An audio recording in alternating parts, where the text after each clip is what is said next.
Bueno, ¿cómo están? Espero que estén súper bien. Vamos con la clase de tetrápodos, ¿sí? Tenemos entonces este grupo de animales que ya son los que sí se adaptan a la vida en tierra firme, aunque en líneas generales podemos decir que vuelven al agua para reproducirse, por lo menos, ¿sí? Y en realidad tetrápodos incluye bueno, nos incluye a nosotros también. Bueno, el nombre como su nombre lo indica, tetrápodos es cuatro patas, ¿sí? Así que esto nos incluye también. No obstante, vamos a hablar del grupo basal de tetrápodos, que son básicamente los anfibios, o decir, las características generales de los tetrápodos y ya de los anfibios, pero basándonos en anfibios actuales. ¿Sí? Acá la imagen que elegí como portada, esto no es un animal vivo, ¿sí? No es un animal actual, es Diplocaulus, ¿sí? Es un tipo de anfibio primitivo, un lepospóndilo, y fue realizado por Goro Furuta, que es un artista japonés de la hostia, la verdad, un paleoartista. Digo así porque es no binario, ¿sí? Así que nada. Eh, la calidad, como se nota, es impresionante. Este bicho parece vivo, parece que está en realidad moviéndose entre esta hojarasca. Y nada, envidiable. La verdad que envidiable esta calidad y cómo nos transporta al pasado. Fíjense, por eso le haré una buena reconstrucción, ¿sí? Un trabajo de divulgación de calidad. Esa es la magia de la divulgación, ya sea escrita, ya sea una pintura, ya sea una escultura, ya sea un video, ¿sí? Eso es lo interesante que tiene y por eso, nada, me tomé la libertad de poder poner a quien la había realizado, así que también si quieren buscar su perfil, el de Oro Fruta, en Facebook y en Instagram, nada, y van a ver el trabajo, espectacular. Bueno, continuamos, ¿sí? ¿Qué son los tetrápodos? Bueno, son básicamente una gran cantidad de animales. Fíjense que la semana pasada, perdón, en la clase anterior que estuvimos viendo a algunos de los cuales vimos los miembros quiridios, ¿sí? Esas patitas que estaban dibujadas como en perfiles en colores como claritos, como pasteles, acá abajo. En una de las últimas, iba a decir filminas, pero se me va a caer una sota, así que digo, en una de las últimas eh, filminas, no me sale la otra palabra. Bueno, y vamos a ver que a esos, dentro de los tetrápodos, se los llama laberintodontos, y dentro de ellos están, ¿sí? Los anfibios general, ¿sí? Los lepospóndilos también son un tipo de anfibios, ¿sí?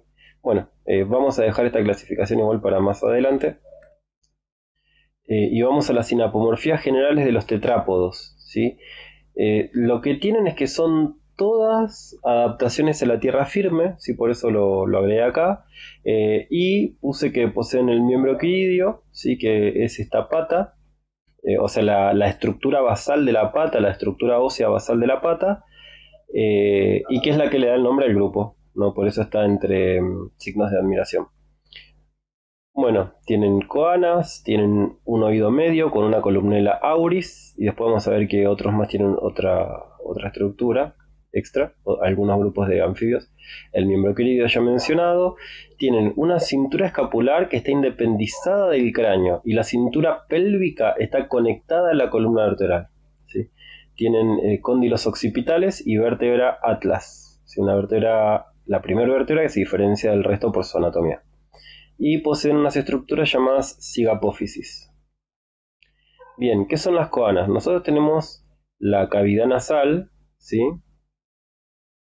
Que como su nombre lo indica es una cavidad, y esta cavidad tiene dos aperturas, ¿sí? Por un lado de la narina, en la parte anterior, y en la parte posterior las coanas, ¿sí? Estas coanas, nada, tienen como función permitir que el aire ingrese, ¿sí? Al tubo digestivo y al tracto digestivo y respiratorio, ¿sí? Eh, Recordemos que los peces no tenían coanas, es decir, no había una apertura hacia atrás del sistema de la estructura nasal, ¿sí?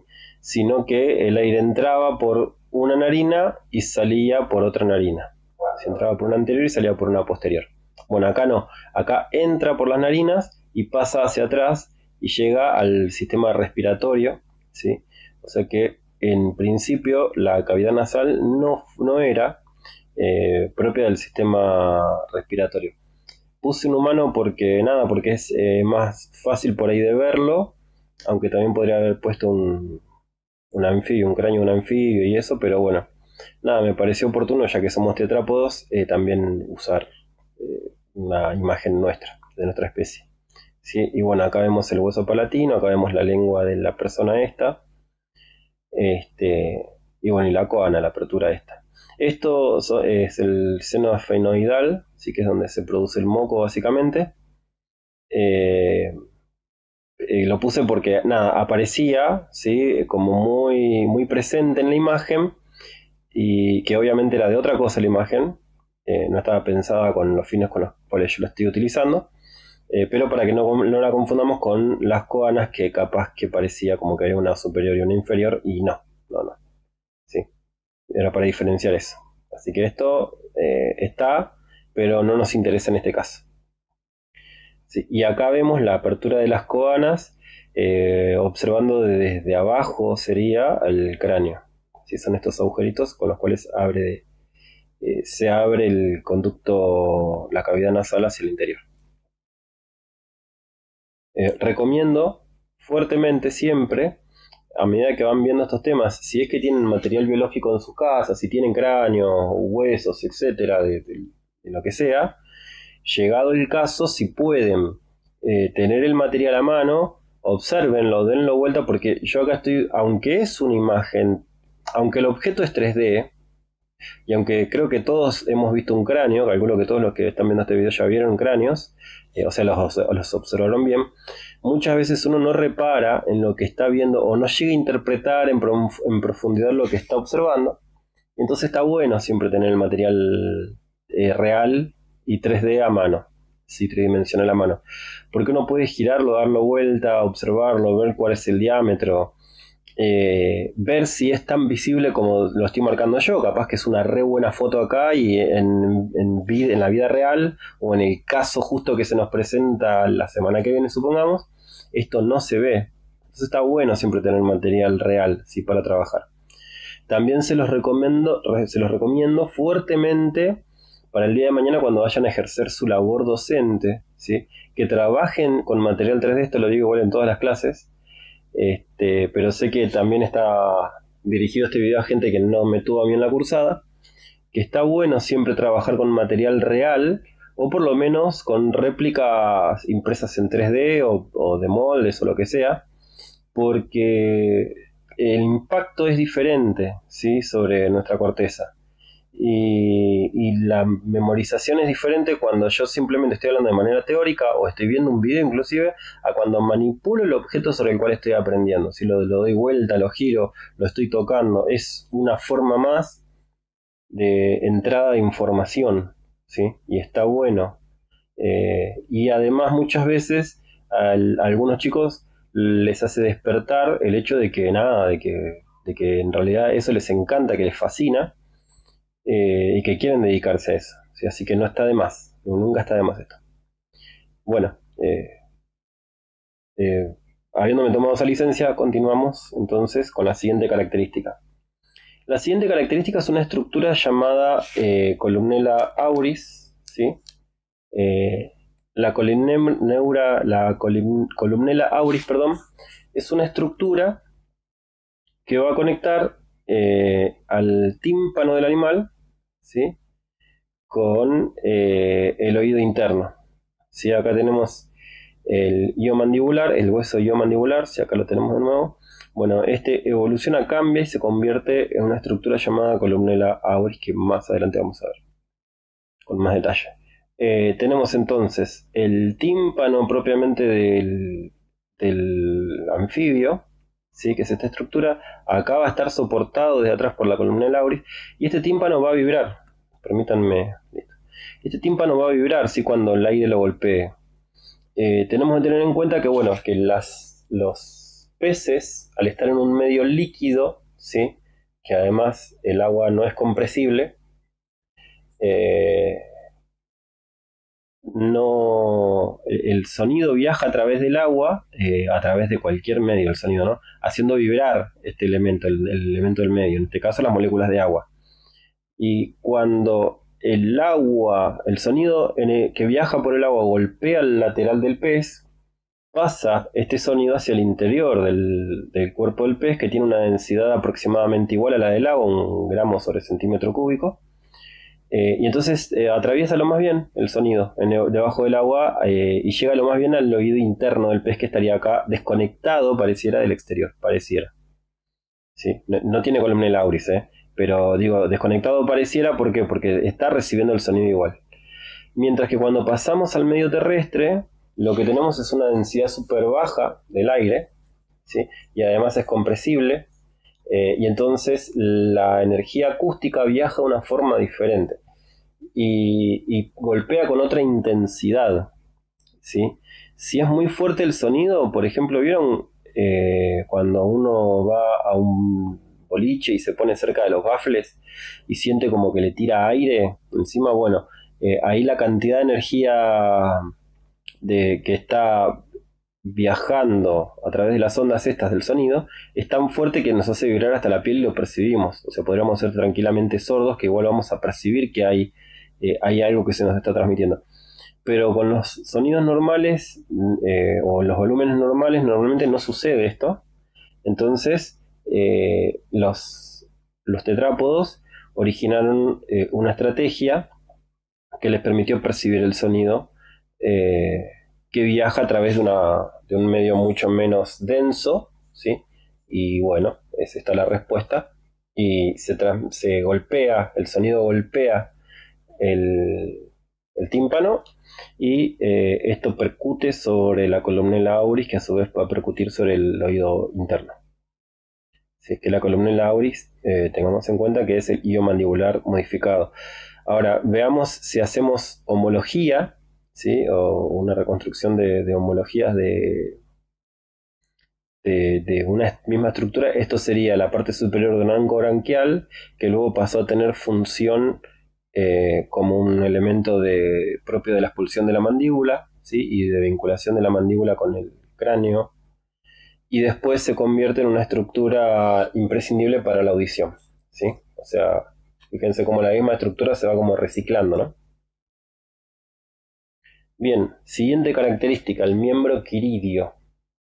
Es un derivado de la aleta arquipterigia, ¿sí?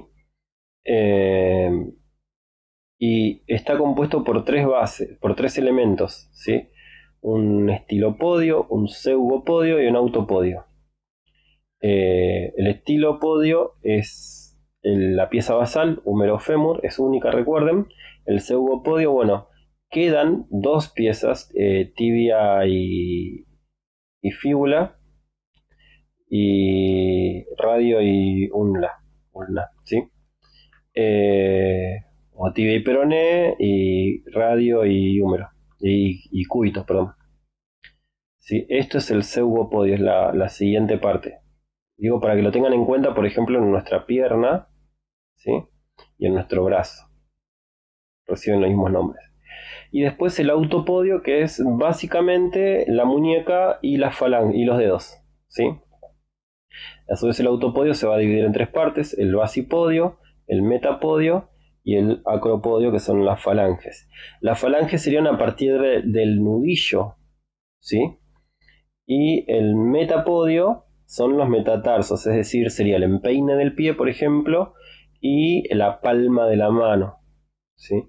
Y el basipodio, que son los tarsos y los carpos, sería la muñeca en nosotros, y el talón y la canilla, perdón, la canilla no, el talón y el...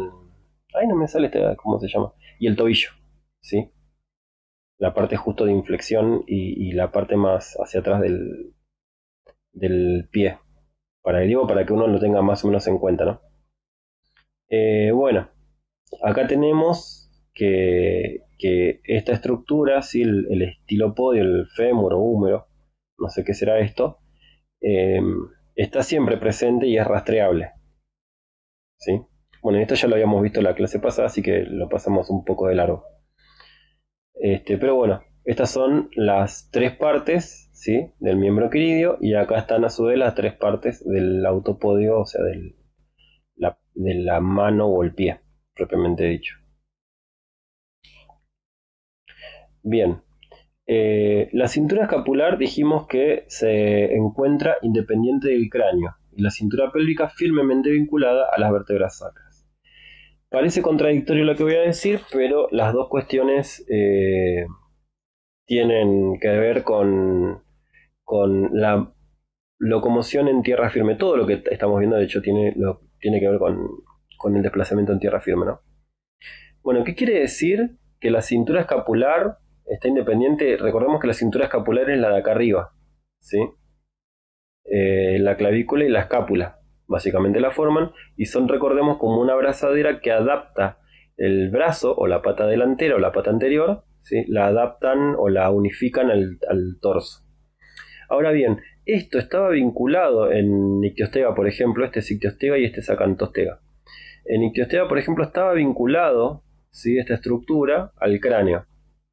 Ahora, ¿qué pasa? Cuando este animal caminaba y ponía esta pata delante y la otra detrás, y luego daba el siguiente paso impulsándose de modo tal que esta pata que estaba delante en el piso iba quedando atrás, y esta él la levantaba en el aire para colocarla adelante, al estar vinculada esta cintura al cráneo, el animal tenía que ir girando respectivamente a izquierda y a derecha su cabeza a medida que caminaba.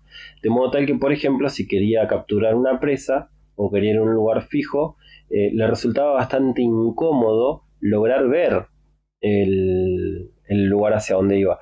Recordemos que en el agua se impulsan principalmente con la cola los animales, no con las aletas en sí, aunque obviamente lo pueden hacer. Pero no es el principal impulso. Bueno, y además que los peces no tienen cinturas, ¿sí? Excepto, bueno, hemos visto los últimos. Pero si no, no tienen cinturas. Las aletas están como adheridas así apenas, muy superficialmente, no están conectadas con el esqueleto axial. Bueno, entonces tenemos esta cuestión que a medida que el animal, imagínenselo caminando como un cocodrilo más o menos, con las patas bien hacia los costados, y además de arquear su cuerpo para caminar, iba a tener que eh, hacer movimientos como de no, podríamos decir, de su cabeza constantemente hacia un lado, hacia el otro, hacia un lado, hacia el otro, lo que le impedía fijar el blanco, fijar el destino también. ¿Sí? Súper incómodo. Al desvincularse la cintura escapular, entonces el animal podía caminar, ¿sí? De la misma forma, pero ya sin que esto obligue a que se mueva su cabeza en esas direcciones. Y la cintura pélvica firmemente vinculada a las vértebras sacras, recuerden acá, desvinculadas del cráneo. ¿Sí? Pero las cinturas pélvicas principalmente fuertemente vinculadas a las vértebras sacras es una característica que les sirve a estos animales para que básicamente la columna vertebral, ¿sí? Que ahora está actuando como si fueran los tirantes de un puente, no se derrumbe, no se caiga, si la están sujetando principalmente a través de la cintura pélvica, formando el complejo entre los huesos de la cadera y las vértebras sacras y las primeras sacras. ¿Ok? Ya vamos a ver cómo funciona esto y de qué forma se modifica la columna vertebral en algunos bichos para permitir una unión más potente en algunos casos e inclusive permitir una estructura que permite una explosión de movimiento, podríamos decir, ¿sí? En este caso. ¿Ok? Pero bueno, lo que me parece importante es eso, es lo que está haciendo esto al unirse fuertemente no deja que toda esta columna se caiga, así se derrumbe. Esa es la cuestión más importante del caso. Bien, también presentan cóndilos occipitales. En este caso hay dos cóndilos occipitales, ¿sí? ¿Qué son? Bueno, nosotros tenemos el cráneo del animal, y acá hay una primer vértebra, así que se une al cráneo. Esa primer vértebra es la vértebra atlas, ¿sí? La cervical 1. Eh, bueno, lo que va a pasar, ¿sí? Es que el cráneo del animal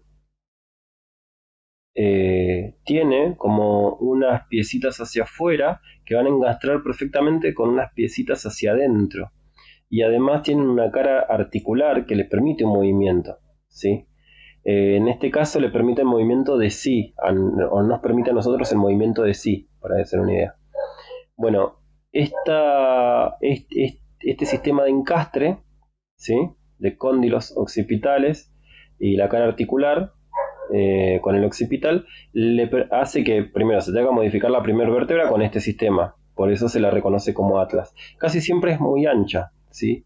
Tiene como si fuera unas orejitas hacia los costados en los animales cuadrúpedos.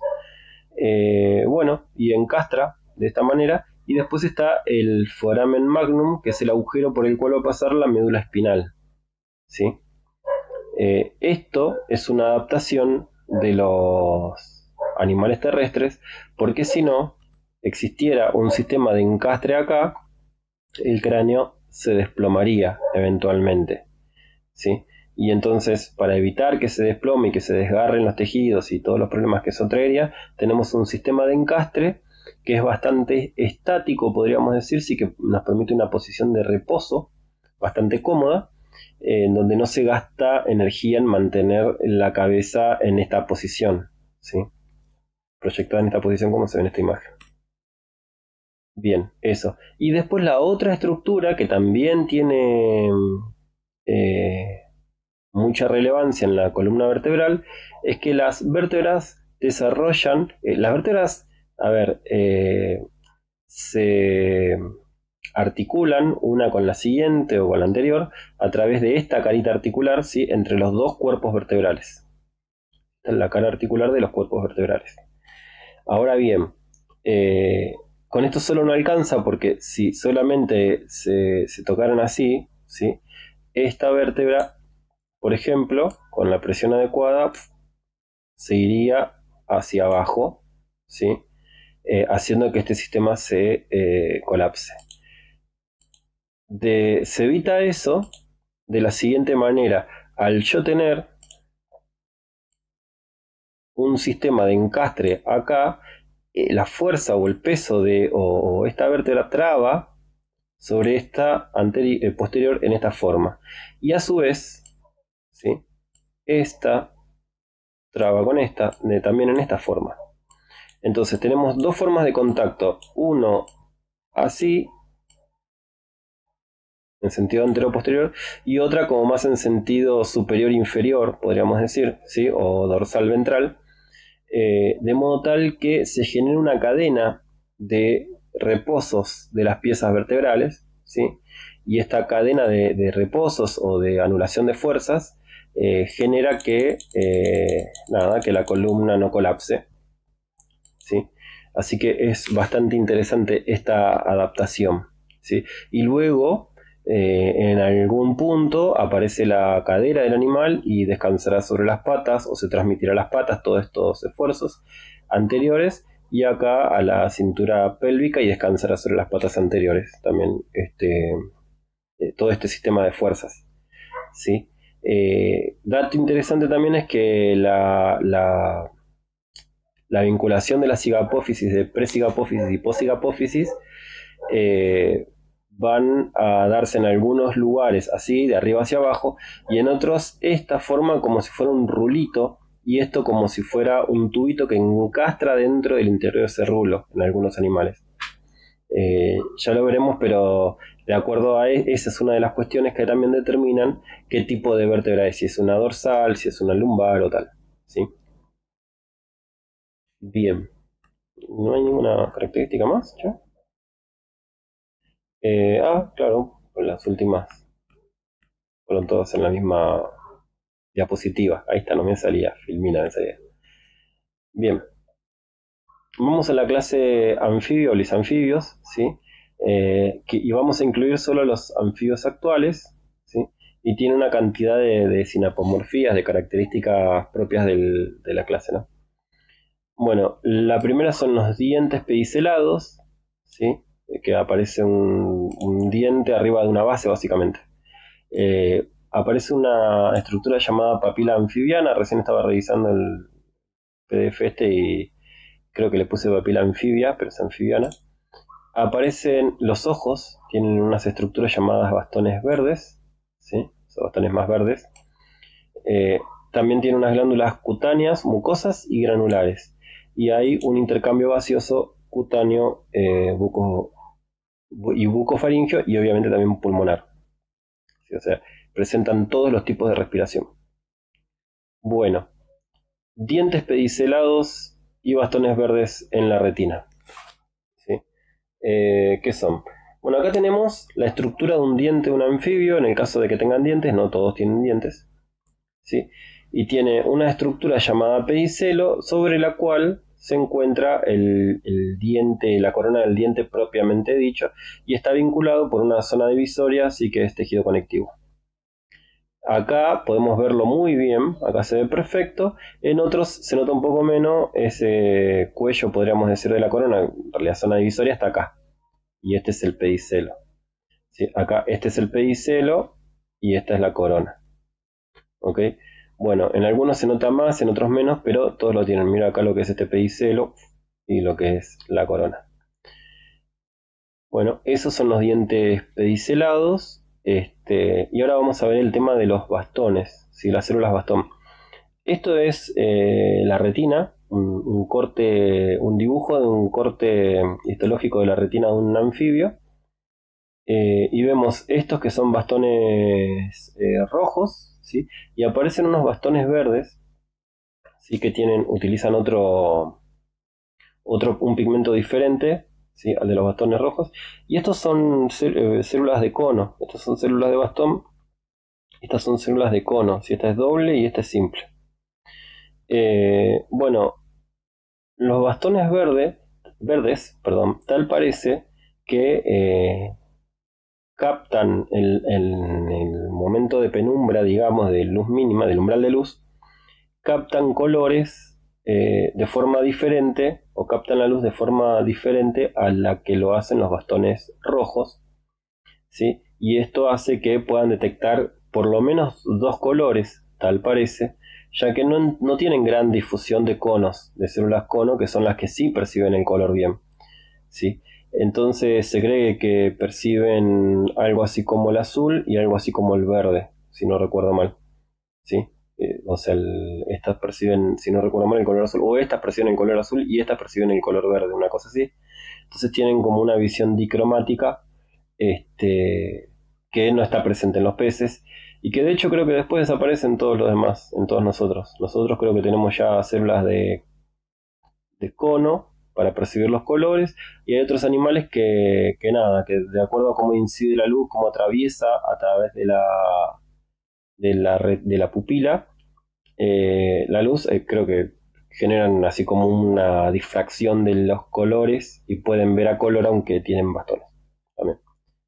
Pero bueno, en este caso tal parece que es así. Estos chicos son como unas vacuolitas que tienen los pigmentos, ¿sí?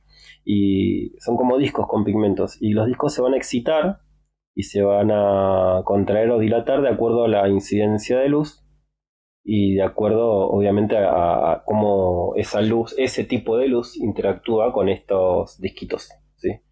Estos discos, que están apilados uno sobre otro, es como una pila de discos, ¿sí? Esto también, son como pilas de discos. Y estos son como pilas de discos de diferentes diámetros, más finitos, más anchos. Bueno, continuamos. Obviamente los bastones son los mejores para ver en la penumbra, ¿sí? En la oscuridad. por eso en mayor cantidad de discos, percibiendo la mayor cantidad de luz por una sección de ojo determinada. Mientras que acá, más que percibir la mayor cantidad, lo que hacen es percibir un degradado de ese color, ¿sí? De los discos más angostitos a los más anchos. Bueno, papila anfibiana. Esto aparece en los tetrápodos, en los sapos y las ranas, ¿sí? ¿Y qué es exactamente? Bueno, ya les había comentado, ¿no? Este es el oído, acá tenemos el tracto del oído medio y acá el oído interno de un sapo. Tenemos el tímpano, ¿sí? La membrana timpánica, la columela auris que ya habíamos nombrado, ¿sí? Y cuando vibra la membrana timpánica, hace vibrar a la columela auris que golpea, ¿sí? Y transmite este sonido a una estructura llamada papila basilar. Después se decodifica este golpeteo, esta vibración, y se convierte en la interpretación por parte del sistema nervioso del sonido, ¿no? Y eso es para un tipo de vibraciones, ¿sí? Que son superiores a los 1000 Hz. Y percibe vibraciones en el aire y el agua. Pero a través de sus patas anteriores, ¿sí? Pueden percibir sonidos, ¿sí? Que viajan por tierra firme. Por ejemplo, cuando nosotros caminamos y pisamos, ¿sí? Eso genera vibraciones en la tierra y eso tiene una frecuencia diferente, así que es menor a los 1000 Hz. Y eso va a viajar a través de otra estructura, ¿sí? A través, perdón, de la pata del anfibio, la va a captar el opérculo y de ahí va a viajar hasta la papila anfibiana, de modo tal que este animal puede percibir tanto sonidos del aire y del agua como también sonidos de las vibraciones. Por eso cuando escuchamos sapos a lo lejos y caminamos hacia ellos, por más de que no nos vean, ¿sí? Dejan de cantar porque lo que están sintiendo son las vibraciones, o sea, escuchan nuestra distancia, ¿sí? Gracias a la forma en la que el sonido viaja a través de la tierra, ¿sí? A través del suelo. Nada, súper útil. Para animales que están en lugares pantanosos y en donde no está muy claro la visibilidad y muchas cosas no están muy claras, bueno, es genial esto.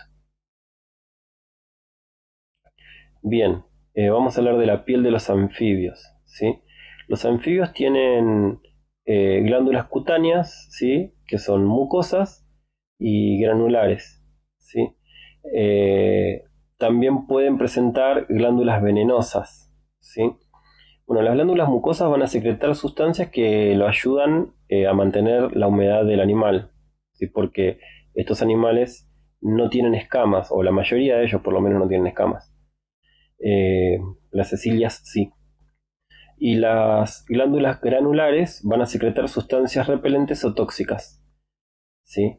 De modo tal, estos son elementos defensivos, básicamente. Y también van a tener cromatóforos, ¿sí? Que les dan una coloración a estos animales. Bueno, nada, entonces acá tenemos una estructura de cómo se ve la piel, el músculo debajo de la dermis, la epidermis, y las glándulas que se pueden agrupar, ¿sí? En algunas zonas del cuerpo. Obviamente las mucosas van a estar a lo largo de toda la piel y las venenosas pueden agruparse acá o también pueden estar dispersas a lo largo de toda la piel. Nada, estos animales están adaptados, son anfibios, están adaptados a lugares húmedos en la mayoría de los casos y si igual tienen varias estrategias para evitar la desecación, ¿sí? Y esta de la piel es una de ellas. Bien, esto nos lleva, este tema de que no tienen, em, ¿cómo se dice? No tienen escamas, que permite el intercambio gaseoso y esto nos lleva al intercambio gaseoso propiamente dicho. Y lo loco de estos bichos es que primero tienen respiración pulmonar, ¿sí? Es decir, que estos animales tienen pulmones muy poco tabicados que van a intercambiar el oxígeno, los gases, ¿sí? El oxígeno y el dióxido de carbono, y también vapor de agua. Pero son muy malos estos pulmones, la verdad que son pésimos. Entonces el grado de intercambio es relativamente bajo, así que no les alcanza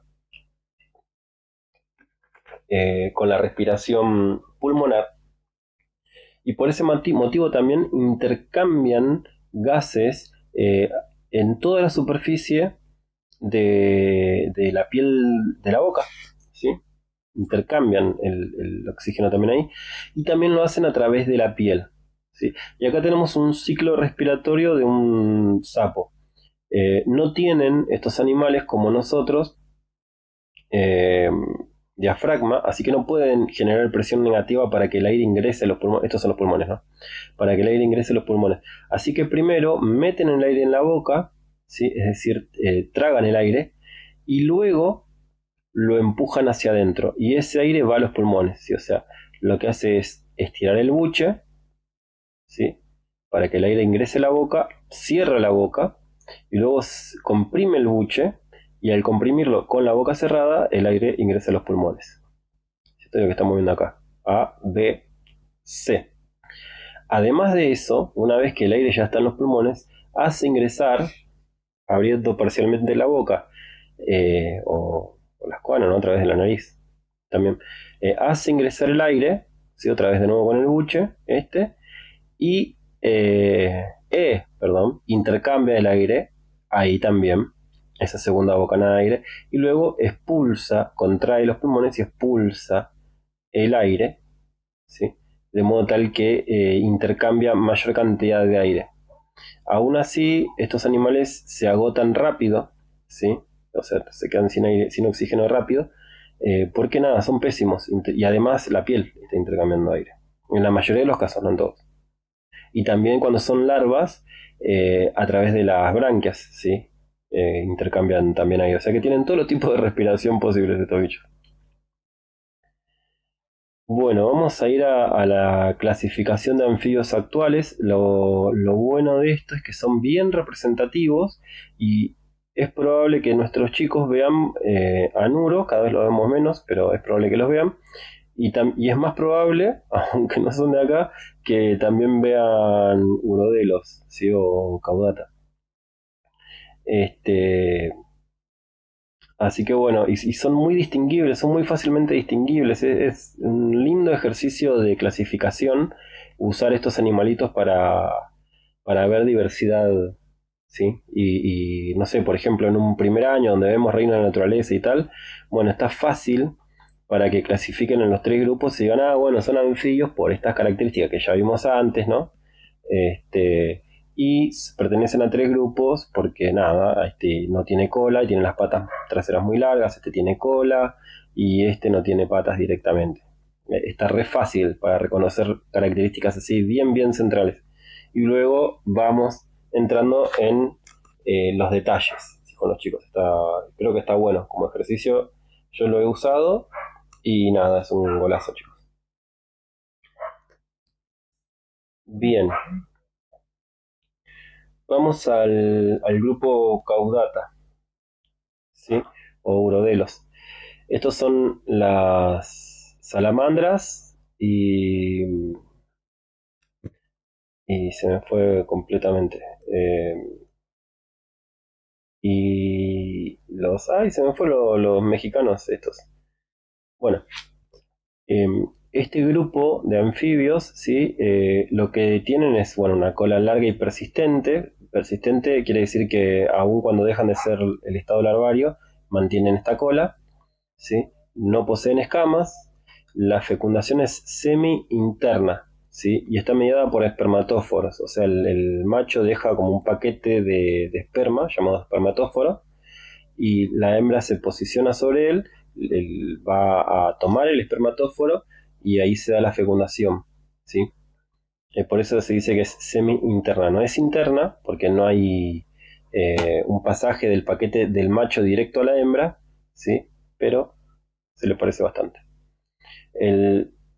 Poseen desarrollo directo o pueden presentar el estadio de larvas acuáticas, ¿sí? También pueden presentar características neoténicas, o sea, las branquias con forma de árbol, la cola, el bajo desarrollo de patas delanteras y traseras, por ejemplo, son características que están presentes en en el estadio larvario, ¿sí? Y los mantienen llegando a la adultez. ¿Cuándo llegan a la adultez? Bueno, cuando ganan capacidad reproductiva, ¿no? Y no terminan de madurar. No obstante, por ejemplo, los axolotes, ahí está, no me salía la palabra, mira.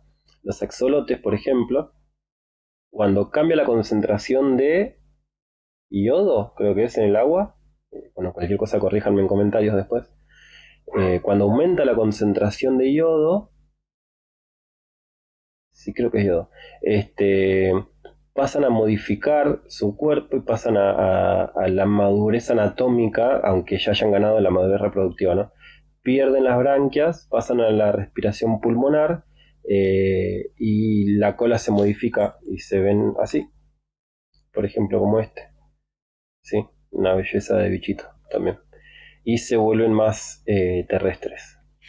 Desconozco la relación entre las cantidades de yodo en sus ecosistemas y alguna ventaja adaptativa. No sé si tiene que ver con los ciclos de lluvia o no, desconozco totalmente.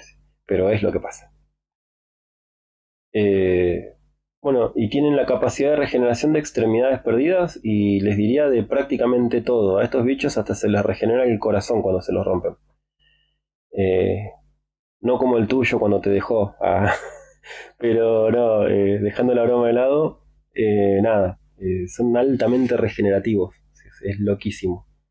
De hecho, es algo que se viene estudiando, esa regulación génica, obviamente, para desde regenerar brazos y piernas en personas que las han perdido en accidentes hasta otros casos, ¿sí?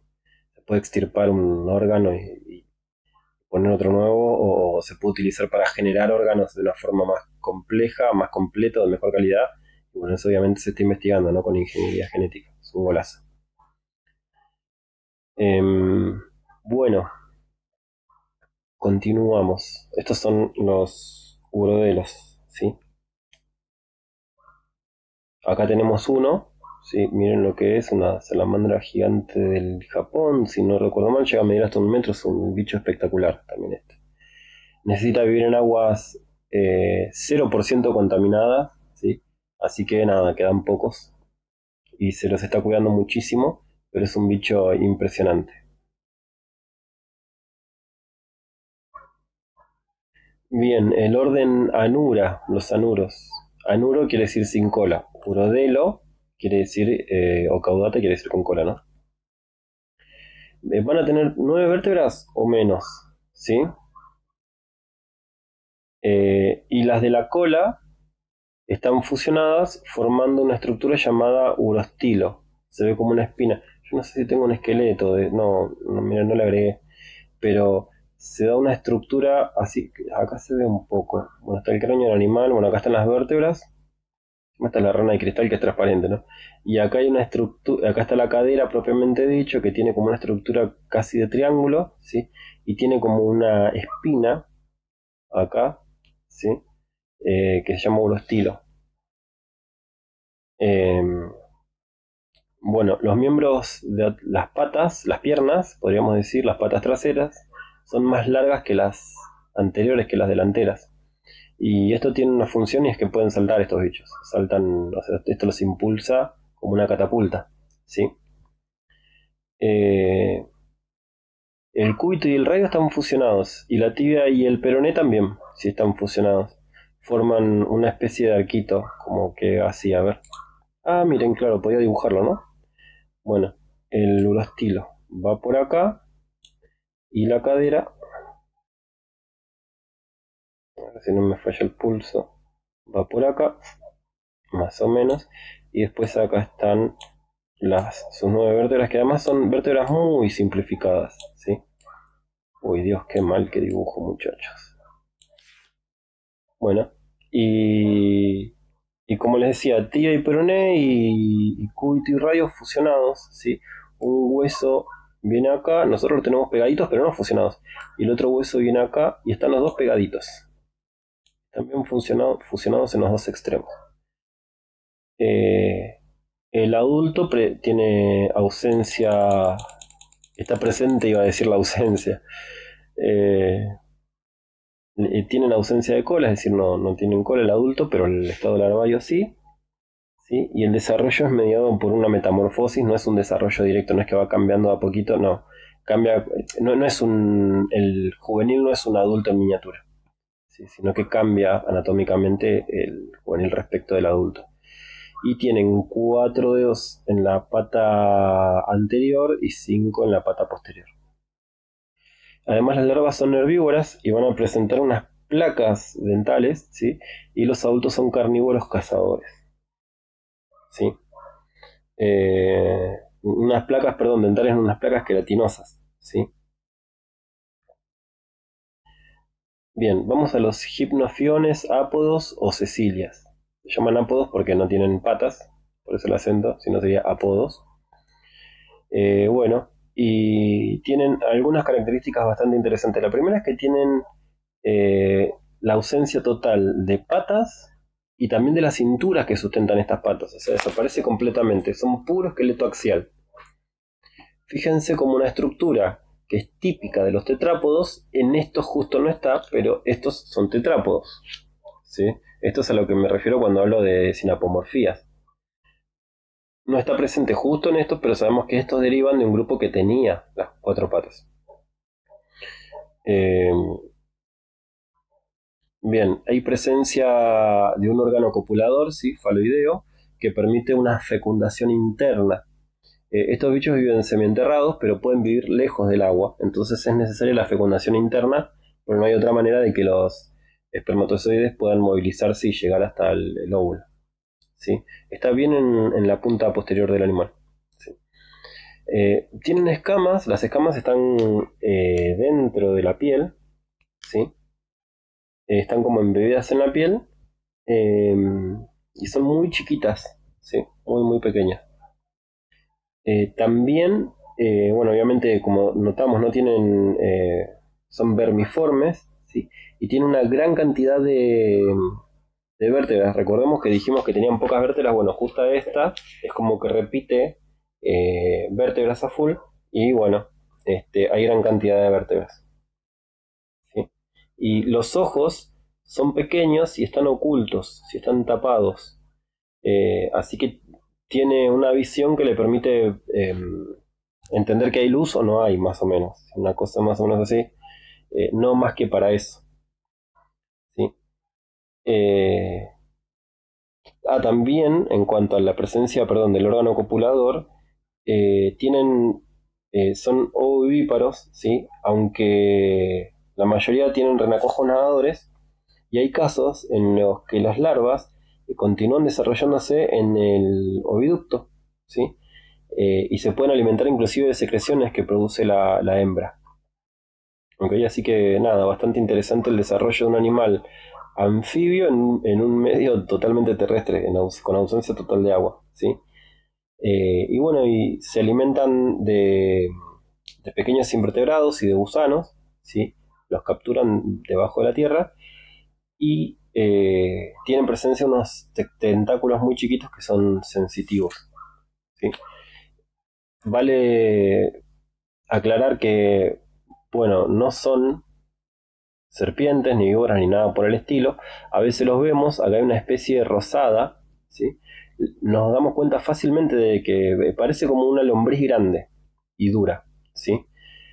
Hay que cuidarlos a estos bichos porque están en franco retroceso, los estamos perdiendo, ¿sí? Hay que tratar de no tirarles productos químicos, de no matarlas y de no asustarnos, y nada, de decir que hay que cuidarlos, porque si no estamos perdiendo además un controlador de plagas. ¿Sí? Hay bichos que por ahí se están morfando nuestras plantas y bueno, este se los va a comer. Que se están morfando las raíces, que están debilitando, por ejemplo, no sé, el grillo topo, pongamos por caso. Y este puede comerse o al grillo topo o a sus huevos, ¿sí? Que bueno, que te agujerean todo el césped y te lo secan de toque.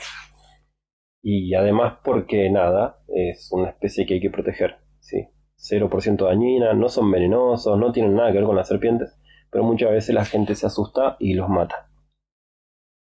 Y acá estamos, bueno, acá se ve el tentáculo, los tentáculos estos sensitivos, y acá vemos unos recién nacidos, miren qué tiernos que son hermosísimos, la verdad. Bueno, ya terminamos entonces con estos grupos de anfibios actuales, ¿sí? Hay algunas cosas que, como la respiración bucal y tal, que fíjense, voy a retroceder un poquito, podemos interpretarla en un animal vivo, pero esto en un fósil es imposible, chicos. Así que ahí está el valor del trabajo, ¿sí? En anatomía comparada, en biología animal, en evolución, etcétera, del trabajo de tener un fósil muy bien preservado, en el caso, bueno, en lo otro que hago yo, también para hacer reconstrucciones, pero además para darnos una idea de cómo pueden haber sido estos otros bichos, ¿sí? Capaz que también tragaban el aire de esa manera, no lo sabemos.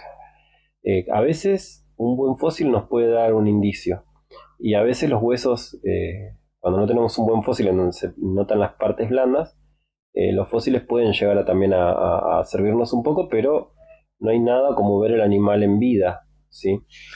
Así que nada, eso en cuanto a esto, fíjense que de hecho hablamos de glándulas cutáneas y de cosas que capaz que los otros, o los bastones estos verdes, que los otros tetrápodos capaz que tenían, pero no lo sabemos porque simplemente no se ha preservado. ¿Sí? Así que nada, fíjense qué importante que es eso y fíjense cómo no estamos especulando. ¿Sí? Podríamos decir que todas las características de los anfibios actuales estaban en los primeros tetrápodos, pero no, la verdad que no podemos confirmar eso. Podríamos, pero no lo hacemos porque no tenemos la evidencia. ¿Sí? Eh, nada, eso es interesante de resaltar en cuanto a esto. Así que bueno, va terminando la quinta clase. Sí, quinta clase. Y bueno, espero a que les haya servido, chicos. Y bueno, estaré. Creo que hay una clase que tiene un audio en el cual estaban en el laboratorio y estaban unos chicos de química haciendo un trabajo. Y bueno, cuando hacían ruido, la verdad que me complicaba un poco a mí las cosas.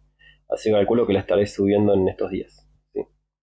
Bueno, desde ya me voy despidiendo. Un abrazo grande, chicos. Y espero que no sea tan pesado el estudio.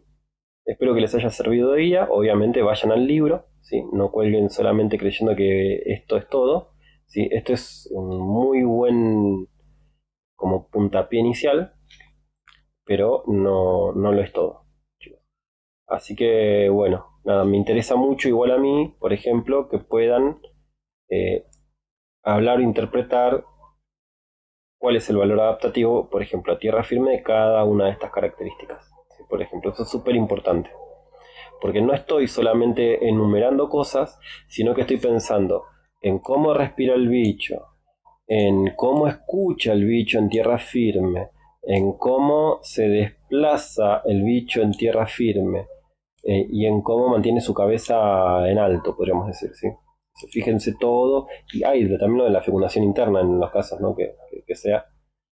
Estamos tratando de pensar en todo, ¿sí? En un bicho que está viviendo en un lugar, ¿sí? En dónde está viviendo y cómo lo hace, ¿ok? No es una colección de conceptos nada más, ¿sí? Y de definiciones. Así que bueno, chicos, un abrazo grande y ya voy dejándolos. Así que hasta luego.